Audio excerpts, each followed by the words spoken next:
Hi friends, Geetha ഗോവിന്ദത്തിൻ്റെ മറ്റൊരു എപ്പിസോഡിലേക്ക് എല്ലാവർക്കും സ്വാഗതം. അങ്ങനെ രഞ്ജുവിനെയും അനാർക്കലിയെയും മുന്നിൽ നിർത്തിയിട്ട് രാധികാമ്മ ഒരു വീഡിയോ പ്ലേ ചെയ്യുന്നുണ്ട്. അതിലിങ്ങനെ പറയുന്നുണ്ട്, നിന്നെ സഹായിച്ച ഞാനൊന്നും ചെയ്യില്ല, അതുകൊണ്ടാണല്ലോ ഗോവിന്ദേട്ടൻ അറിയാതെ തന്നെ നിങ്ങൾക്ക് ഞാൻ വെച്ച് വിളമ്പി തന്നത്.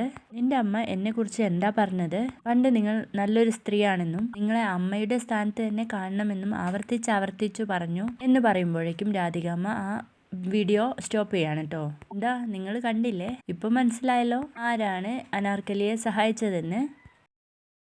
ഈ വീഡിയോ കണ്ടാൽ മനസ്സിലാവല്ലോ കണ്ണൻ വരുമ്പോൾ ഈ വീഡിയോ ഞാൻ അങ്ങ് കാണിച്ചാൽ നിന്റെ അമ്മയെ ഇവിടുന്ന് നിന്ന് പുറത്താക്കിയ പോലെ തന്നെ നീയും അവന് വെറുക്കപ്പെട്ടവളായിരിക്കും എന്ന് പറയുമ്പോൾ രഞ്ജു പറയുന്നുണ്ട്, ഗീതുവിനോടും ഗോവിന്ദേട്ടനോടും നിങ്ങളുടെ ഈ കള്ളം മറച്ചു വെച്ചതുകൊണ്ട് ഞാൻ നീറിയാണ് ഇവിടെ ജീവിക്കുന്നത്. അതിന്റെ ആവശ്യമില്ല. എൻ്റെ വലിയ തെറ്റിന് നിങ്ങളെ കൊന്നിട്ടാണെങ്കിലും ഞാൻ പരിഹാരം ചെയ്തോളാം എന്ന് പറഞ്ഞിട്ട് രാധികമ്മയുടെ കൊല്ലി പിടിച്ച് ഞെക്കാണ് കേട്ടോ. രഞ്ജു വിട് എന്ന് പറയുമ്പോഴേക്കും അനാർക്കലി, മോളെ രഞ്ജു വിട്ടേക്ക്, എൻ്റെ പേരിൽ ഇങ്ങനെ ഒരു വഴക്ക് വേണ്ട. അപ്പോഴേക്കും രേഖയൊക്കെ ഓടി വരുന്നുണ്ട്. രഞ്ജു വിട് എന്ന് പറഞ്ഞിട്ട് റിലാക്സ് മോളെ. അനാർക്കലി പറയുന്നുണ്ട്, രാധികെ ഇനി ഞാൻ ഇങ്ങോട്ട് വരില്ല, ഇനി ഞാൻ പുറത്ത് വെച്ച് കണ്ടോളാം എന്ന് പറഞ്ഞിട്ട് കാറിൽ കയറി പോവാണ് കേട്ടോ. അപ്പോൾ രാധിക രഞ്ജുവിനോട് പറയുന്നുണ്ട്, നിന്റെ കൂട്ടാളിയോടൊപ്പം നീയും പോക്കോടി. ഞാൻ വരുമ്പോഴേക്കും ഞാൻ പെണ്ണാണെങ്കിൽ നിനക്കും നിന്റെ അമ്മയ്ക്കുള്ള പണി ഞാൻ വച്ചിരിക്കും എന്ന് പറയുമ്പോഴേക്കും രഞ്ജു പറയുന്നുണ്ട്, എന്നെ നിങ്ങൾ പുറത്താക്കാനൊന്നും വേണ്ട, ഞാൻ തന്നെ അങ്ങ് പൊയ്ക്കോളാം എന്ന് പറഞ്ഞിട്ട് അവിടുന്ന് ഇറങ്ങി പോവാണേ. അപ്പോൾ രേഖ പിടിച്ചൊക്കെ നിർത്താൻ ശ്രമിക്കുന്നുണ്ട്. വേണ്ട രേഖജി, ഞാൻ പോവുകയാണെന്ന് പറഞ്ഞിട്ട് പോവാട്ടോ. അങ്ങനെ രഞ്ജു പോകുമ്പോൾ രേഖയും പിന്നാലെ പോകുന്നുണ്ട് കേട്ടോ.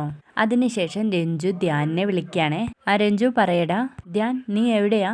എനിക്കിപ്പോൾ നിന്നെ കാണണം. എന്താ രഞ്ജു, നിനക്ക് വല്ല അസുഖവും ഉണ്ടോ എന്ന് ചോദിക്കുകയാണേ. എന്താ അസുഖം ഉണ്ടെങ്കിൽ മാത്രമേ നീ എന്നെ കാണാൻ വരുള്ളൂ? അതല്ല രഞ്ജു, ഞാൻ ഓഫീസിലെ ഒരു കാര്യത്തിന് വേണ്ടിയിട്ട് പുറത്തിറങ്ങിയതാ. അത്രയ്ക്ക് അത്യാവശ്യമില്ലെങ്കിൽ നമുക്ക് വൈകിട്ട് മീറ്റ് ചെയ്യാന്ന് പറയണേ. പോരാ, എനിക്കിപ്പം തന്നെ കാണണം. എന്നെ ജീവനോടെ കാണണമെങ്കിൽ ഞാൻ എവിടെയാ വരണ്ടെന്ന് നീ പറ എന്ന് പറയണേ. അപ്പോഴേക്കും നമ്മുടെ അനാർക്കലി അവിടെ കാറിലിറങ്ങി നിൽക്കുന്നുണ്ട്. അത് കാണാൻ കേട്ടോ നമ്മുടെ രഞ്ജു. അരമണിക്കൂറിനുള്ളിൽ ഞാൻ അവിടെ എത്തിക്കോളാന്ന് പറഞ്ഞിട്ട് ഫോൺ കട്ട് ചെയ്യാണ് കേട്ടോ രഞ്ജു.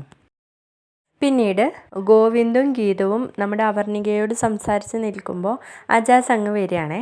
അജാസിനെ കണ്ടത് അജാസിന്റെ കോളർ പിടിച്ച് ചോദിക്കുന്നുണ്ട്, ഗോവിന്ദ് നീ എന്നെ ചതിച്ചല്ലടാ, എന്നെ നിനക്ക് എങ്ങനെ ചതിക്കാൻ തോന്നി? അവർണിക നമ്മളോട് എല്ലാം പറഞ്ഞു എന്ന് പറയാൻ കേട്ടോ ഗീതു. അപ്പോഴേക്കും നമ്മുടെ അജാസിന് ശ്വാസം കിട്ടാതെയാവും അവിടെ ഇരിക്കൂട്ടോ. അതിനുശേഷം നമ്മുടെ അജാസ് ഇവിടെ നടന്നതൊക്കെ പറയാണേ. ഞാൻ കിഷോറിനെ മറവ് ചെയ്യാൻ വേണ്ടിയിട്ട് പോയി എന്നുള്ളത് സത്യമാണ്. പക്ഷെ അവിടെ എത്തിയപ്പോഴേക്കും കിഷോറിനെ അവിടെ കാണുന്നില്ല എന്ന സത്യം പറയാണ് കേട്ടോ.